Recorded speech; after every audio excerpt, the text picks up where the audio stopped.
Happy Friday. Welcome to Valley Vision. I'm Abby Alonso, Joe Mitchell. That was probably really loud. I'm so sorry. I saw Joe fix the mic. I didn't realize how loud I was. We're good? Yeah, you're good. We're ready to rock. Speaking of rocking, St. Rock Vodka. We're going to tell you about them again. Actually, we have a new frame, courtesy of Mikey Shiaza. There's a QR code down to the bottom left. I guess if you're looking at the screen, it's the right, but to me, it's the left. And if you scan that QR code, it'll bring you exactly where you need to be to purchase a bottle of the St. Rock Vodka. They are partnered with Bayou Traditions, NIL. The money goes back to, or some of the money goes back to the athletes here at LSU. It's a great way to get in on NIL. It's an ever-changing scheme here. If you want to support those athletes and you can't write a huge check, this is the way to do it. It tastes good. It's good for decoration. Jump on it. Scan that code down there. You can also find it at Rouse's, Total Wine, Dorgnax, and NOLA. And we'll make sure that you guys get a full list of everywhere that's carrying St. Rock right now, a couple bars and restaurants. But that QR code is your best bet. Shout out to 7-3 Distilling in New Orleans. Women's basketball back on top. Back on top, big win against Alabama. Again, another record-breaking crowd.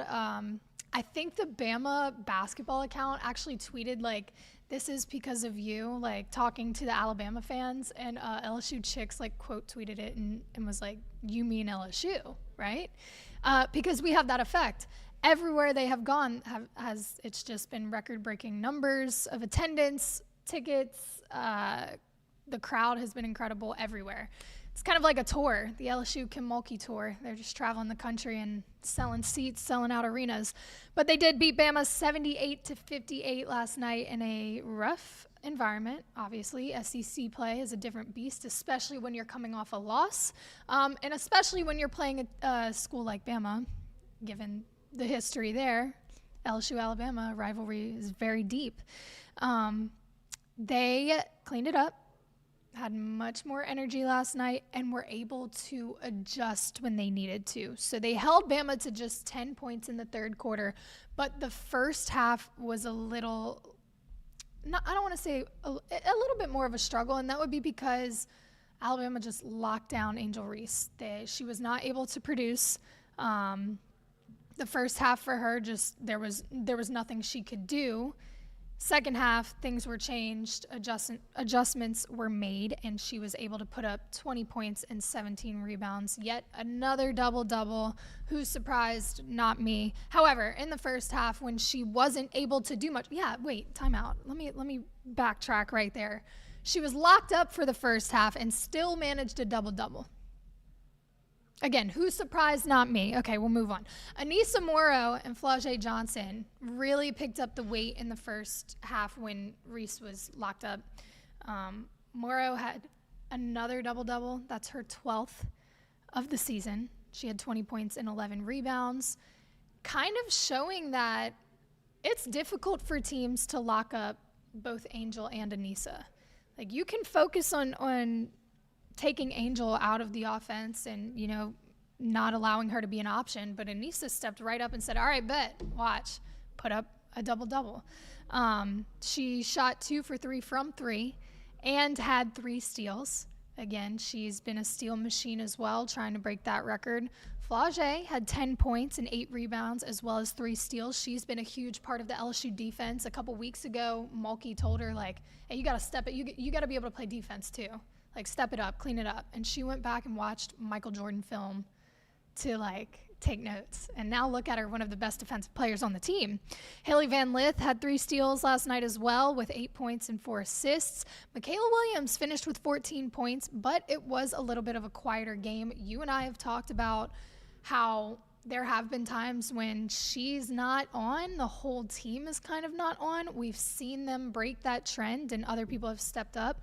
This past weekend, last night.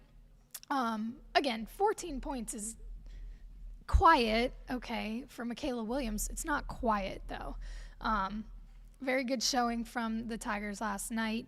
They forced 19 turnovers, so again, that defense probably was the winning factor here, considering the adjustments they had to make at halftime for the offense. But, again, back on top, only 2 losses this season. They will play Arkansas in the PMAC on Sunday. We'll be at that game. We'll do a live show right after the game, recapping what we get to witness in there. Hopefully another win. Hopefully another SEC win. And then we'll keep it short and sweet because we are headed to the gym meet tonight. It's the SEC opener for LSU Gymnastics. It's a top 10 matchup.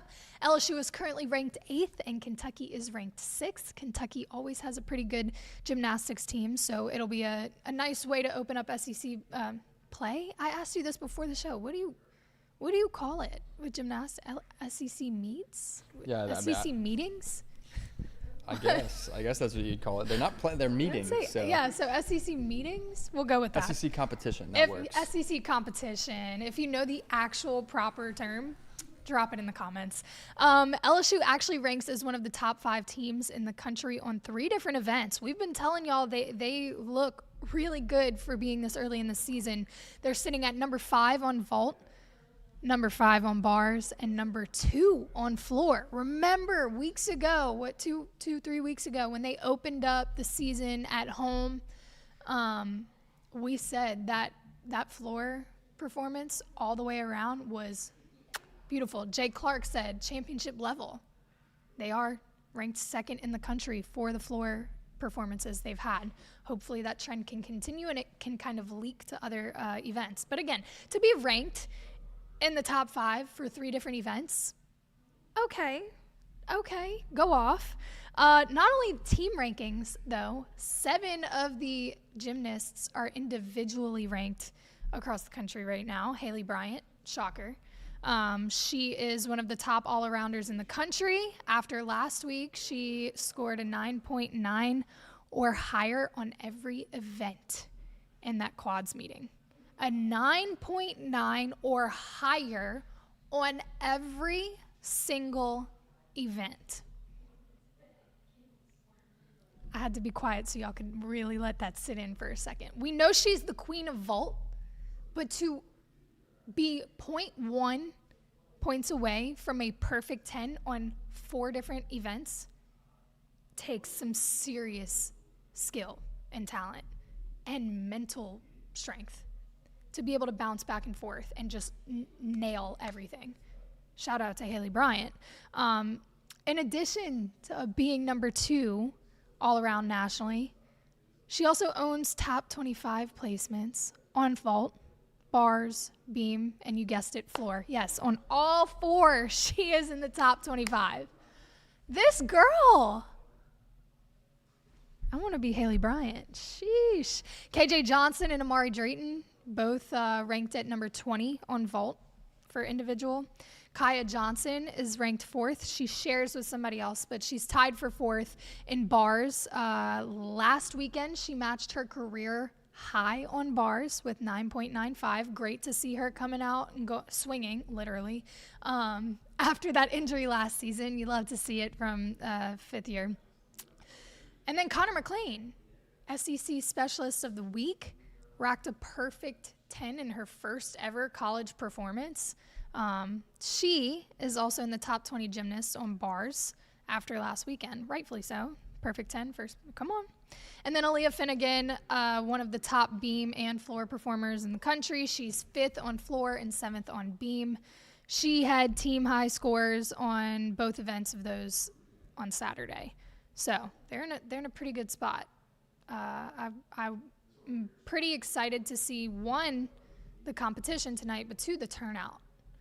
We talk about how lit those gymnastics meets are, but SEC competition, you're kind of starting a little bit of a roll here, right? You're coming out and putting up the numbers and national rankings all over the place. Like, you're going to draw more people, I think. And I want to say this, not only is it a one sport thing, but with the way that all the sports in season right now, men's basketball coming off that electric win, women's basketball getting back on track last night, and then gym, I feel like the PMAC is becoming like you're there at least once a week if you're a fan of anything LSU.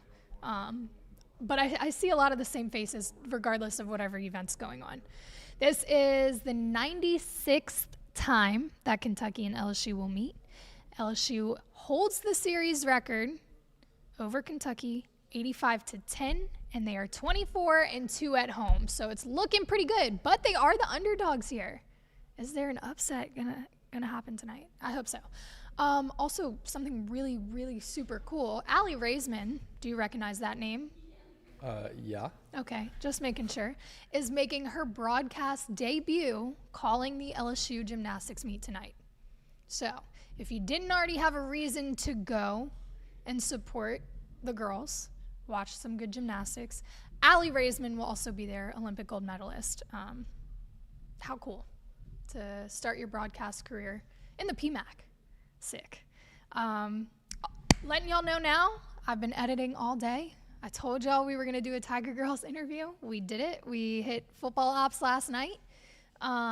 We're there for probably, an hour and a half maybe? I actually don't know how long we were there. It was long enough for you to figure out an 8 count. It was no. awesome.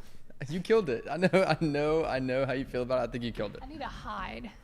I did not kill it. I had 5 minutes to learn a very hard 8 count.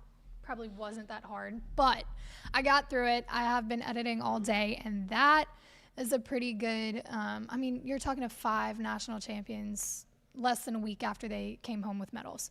And it's a little bit of an overlooked, underrated sport. So you really get to learn about the team and the organization and these girls and capture their personality and know what their journey was like to nationals. So it was really cool to sit on the turf and just kind of chop it up with them. I do a little dance, got them to do their little introductions with their favorite Michael Jackson move in honor of their hip hop routine that won #1. But that will go out on Saturday. So be on the lookout for that interview with the Tiger Girls. Like I said, we're going to keep it short and sweet because we got to get rolling with the editing and then head over to the PMAC. If you see us in the PMAC, don't be afraid to stop us. We love connecting with y'all. Y'all know that. We appreciate y'all, and we will see y'all soon.